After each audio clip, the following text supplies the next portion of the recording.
do? Well, first you have to admit the fact that that exists. You have to admit the fact that we are in a war. I gave a speech back in 2006 at the National Press Club. After I gave the speech, I brought it to President Bush and put it on his desk and said, Mr. President, you have to give a speech that this war in Iraq is no longer a war against the Baathists and Saddam Hussein. It's a war against radical Islam. It's a war against global jihad. And that we have to stop calling this a war on terror. We have to start calling it what it is. They are in a holy war. We may not want to be in a holy war, but they are in a holy war. And they've been in a holy war.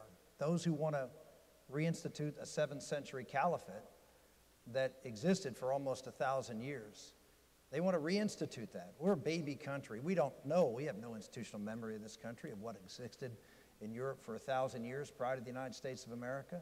We don't teach it in our schools. We have no idea that people are so fundamentally different in their values who live in these radical Muslim countries. But we have had, over the past 40 years, thanks in large part to Saudi Arabia, who plants madrasas all over the region and teaches a radical form of Islam, we've seen Salafi Islam grow and prosper and now be a majority, and a popular majority within the Middle East. And that's who we're dealing with.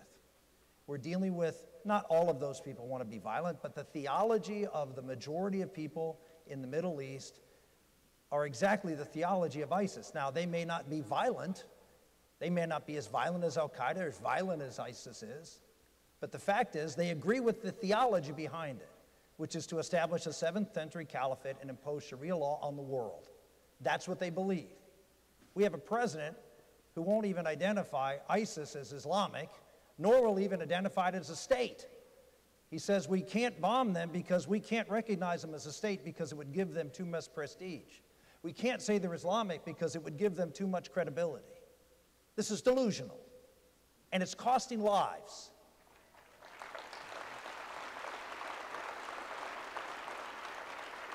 It's cost lives in Paris, it's cost lives of Americans, it's going to cost lives, it costs lives in Mali, it's going to cost lives all over the world because we aren't identifying the problem in Islam. We aren't identifying the problem that is ISIS. We are not recognizing that a caliphate exists. Why? Because they claimed it, and they have a land and they control it. And in the eyes of the radical or jihadist world of Islam, which are millions of people who believe in the theology, maybe not the violence, the theology, they believe that they're legitimate, and therefore they're listening. And when they listen enough, they can be called to action. The only way to defeat a caliphate is very clear. Read their books. Is to take their land and to delegitimize them, not to contain them, but to destroy them. And that's what the next president's going to have to do.